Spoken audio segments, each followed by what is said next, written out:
J'ai travaillé fort pour essayer de sortir une vidéo par jour durant le mois de décembre, mais soyons honnêtes, j'ai pas une vie si intéressante, puis j'ai pas de projet assez intéressant pour pouvoir sortir une vidéo par jour à tous les jours. De filmer en public, de filmer devant mes amis, mes parents, ma blonde, c'est pas encore confortable ni pour moi, encore bien moins pour eux autres. Qu'est-ce que je veux faire? C'est peut-être pas y aller avec la quantité, mais la qualité. Depuis quelques jours, je m'inspire d'un gars qui s'appelle Casey Neistat sur YouTube. Ce dude-là, il est parti de rien et il est parti d'un empire de vidéos YouTube, de brand, il a même parti d'une application qui a été achetée par Instagram il y a quelques années. C'est le gars avec lunettes fumées. Et on lui demande tout le temps pourquoi lunettes fumées. Il dit, quand je porte des lunettes fumées, le monde me reconnaît, je suis Casey. Quand je les enlève, je suis juste un autre dude qui fait des vidéos comme tout le monde. Maintenant, pensez pas que je vais commencer à porter des lunettes fumées en tout temps pour changer mon style. Non. Le style que je veux changer, c'est surtout la façon que je vais être capable de vous accrocher pour regarder les vidéos, les rendre plus intéressants à regarder pour vous autres et plus challengeants pour les faire moi. Parce qu'on s'avoue que depuis une couple de jours, les vidéos que j'ai mis, c'est pas mal juste du blabla qui parle à peu près de rien. Et je vais essayer de documenter ce qui s'en vient. Ah oui, ce qui s'en vient. Attendez une seconde. Ce qui s'en vient, ouais, ça. Si tout va bien, dans quelques jours, je vais avoir mis la main sur un Chevrolet Express 3500 2005, 2008, bref. Un ami à moi de très longue date, un concessionnaire automobile, a réussi à me trouver ça. J'ai failli mettre la main sur un Sprinter.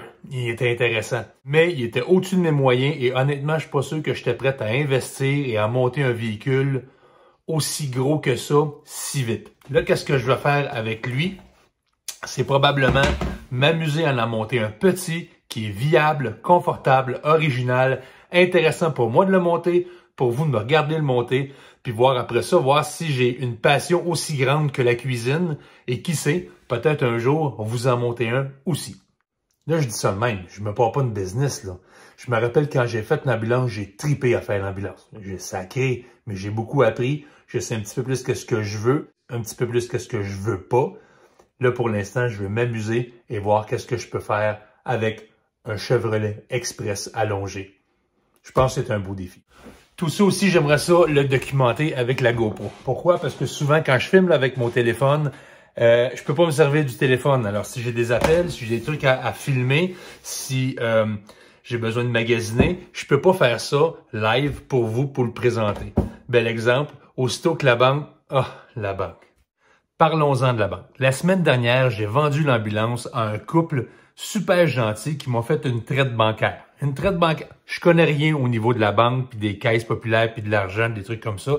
Mais une traite bancaire, dans mon temps, ça voulait dire qu'au lieu de faire un chèque, de le déposer et avoir des risques qu'il n'y ait pas de fonds dedans, ben, tu fais une traite bancaire pour s'assurer qu'il y ait des fonds du chèque que tu fais, pour lorsque tu l'amènes à la nouvelle institution bancaire, eux autres ne posent pas de questions, c'est une vraie traite bancaire et on peut déposer l'argent direct.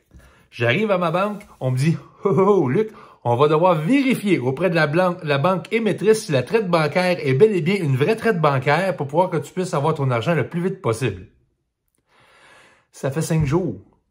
J'ai appelé aujourd'hui. On me demandait à moi si j'avais des informations sur l'émetteur de la traite bancaire pour que ça aille plus vite, le processus. Mais...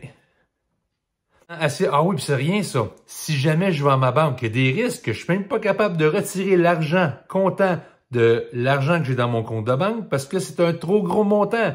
Un exemple, je vais acheter mon véhicule, un exemple, je dis n'importe quoi, 8 000 $. La traite bancaire finit par être acceptée, je vais arriver au comptoir, bonjour, j'aimerais retirer 8 000 $.